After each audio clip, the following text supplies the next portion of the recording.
So this is the Field of 68 After Dark. My name is Rob Doster. I'm joined by Terrence Oglesby and Jeff Goodman. Duke was not the only blue blood that went down today, Jeff. Kansas headed to Lubbock to take on your Red Raiders. I'm calling them your Red Raiders. I know how much that fan base adores you these days.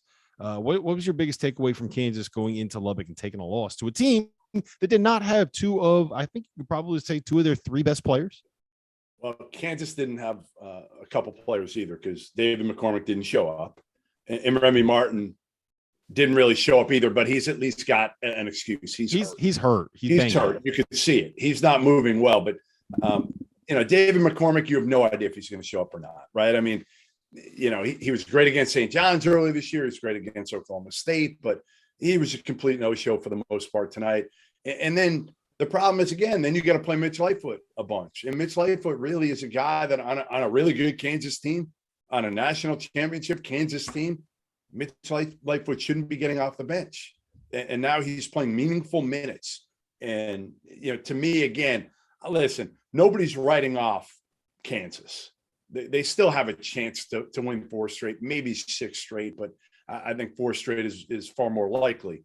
I think what today showed, guys, is that there aren't dominant teams like we saw last year, like we've seen in the past. I know we'll talk about Baylor a little bit, but we saw Kansas and Duke lose. Duke lose at home to Miami. Kansas lose to a Texas Tech team without arguably its 2 best players, Terrence Shannon and Kevin McCullough.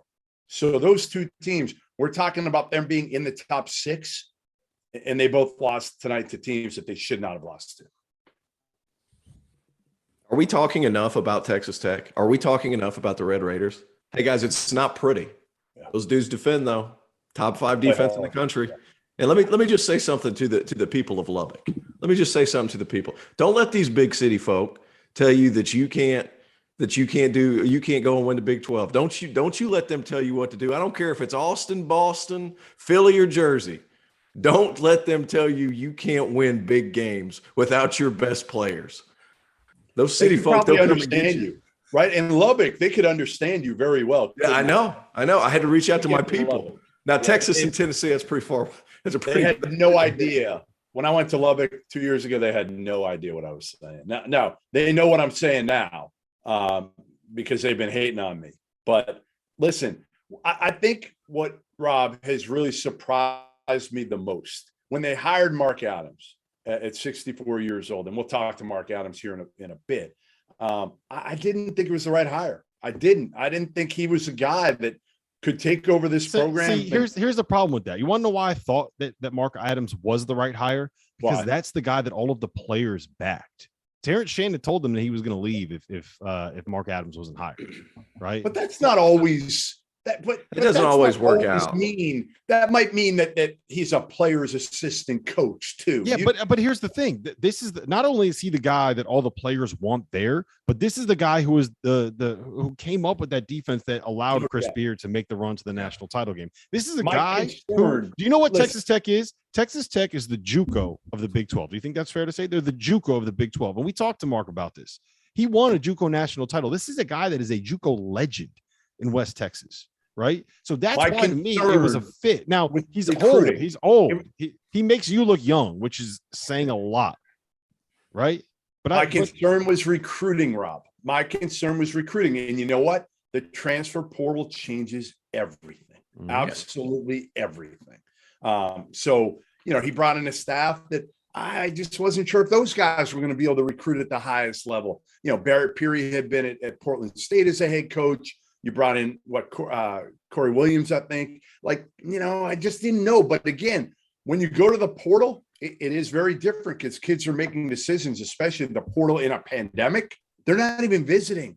So I think it really equals a playing field. And the other thing is he took over a program that had a lot of pop when he took it over. And I felt like if he didn't win right away, Texas Tech could go back to what Texas Tech was 5-10 years ago.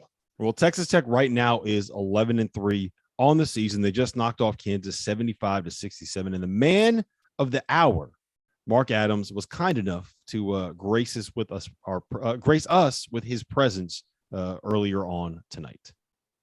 And now let me welcome on to the field of 68 after dark Texas Tech head coach Mark Adams, fresh off of a win over Kansas. Mark, how you feeling, man? That's a pretty big win for you. Oh, I'm so excited for our players. I'm a little bit relieved. Anytime we play Kansas, it's there's so many things to worry about. They're just a tremendous program, and I've got one of the best coaches in the country. I have so much respect for Bill Self and how he runs his program. The way they get up and down the floor, and their defense is excellent. So we knew we had our work cut out for us. But I was so excited that we met the challenge, and they made a run late in the game, and we were able to hold them off. And just really proud of our guys. All right, so I'm going back in time a little bit here, but in 2010, when you were at Howard, you won the 2010 national championship, beating Three Rivers Community College and legendary head coach Gene Best. So I got to ask you, bigger win, knocking off Kansas in your first chance against them as a Big 12 coach, or winning that 2010 national title? I'm putting you on the spot. Yeah, that's a tough one. Well, I know this. I'd love to have Jay Crowder on my team. So, but one of the big reasons we won. Yeah, that was a huge win for us. But they're both big wins. That may be, winning the national championship, being the best in the country, I'd say was probably a bigger win than this. But, on this level and being in this program, it's, we expect to win. And so, and that was what was important to our guys. And we talked about winning's a choice, and you got to choose to win, you got to choose to play hard. And I thought going into this game, we made up our mind that we're going to be in position to win at the end. So I wore this just for you, Mark, and your fans. You look good. We got to get your fans where they don't hate me so much. And maybe February 1st when I come down, maybe you can help rectify the situation and make some peace between the two. But listen, take me back to April 6th. Okay, so Kirby Hockett hires you as a head coach. He elevates you from the assistant spot to the head coach. You're 64 years old. And did you ever think this was going to happen? Was there a point when you get to be 64 and you say to yourself, hey, you know what? Maybe it's just not meant to be as a Division I high major head coach? Yeah, well, I kept telling Kirby at 64, I had all kinds of experience. See, and that's along with, you at that time, Lon Kruger was older than myself, and Huggy's he's a little bit older than I am, so I was in good company. So been coached a long time, but I think that what was important is that Kirby knew how much I loved Texas Tech, and that I had a good resume, but equally as significant as our players supported me. And a lot of those guys former players that I'd coached under with Coach Beard came out and really, voiced their opinion. They wanted me as head coach. And then most of the guys on the team want to come back. So all that played into it as well, Jeff. So the good thing is it's not like the next game is kind of a letdown type game, Mark, right? I mean, you got Tuesday, you go to Waco and play Baylor. You should have no issues trying to get your guys up for this game. The big question is, how do you respond against the best team in the country?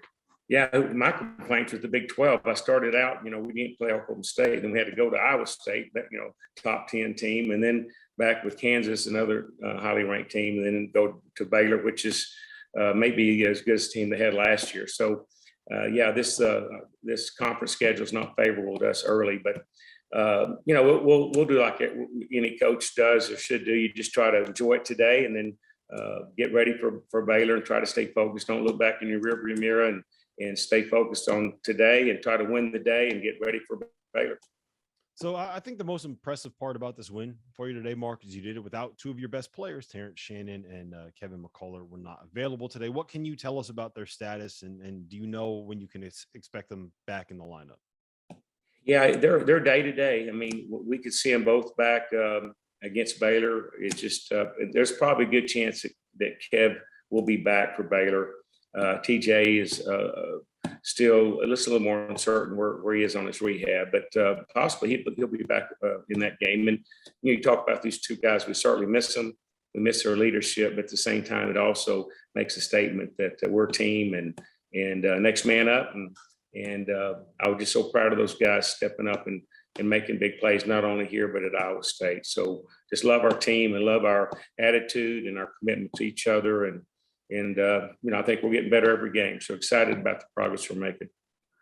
Well, listen, congrats on the win. Do I need to bring a bodyguard or something when I come out February 1st? I'm gonna throw a party for you, Jeff. I'm gonna come out and get reacquainted with Jeff Goodman. So you know you're popular around here, and I love you. So I appreciate all you do for us. The nice things you say about our program and for your basketball. Seriously, listen, your fans are terrific. Congrats! It's been one heck of a story, Mark. You getting the job at this point in your career with everything you've done and being successful. So again, all the best, and hope to see you February 1st.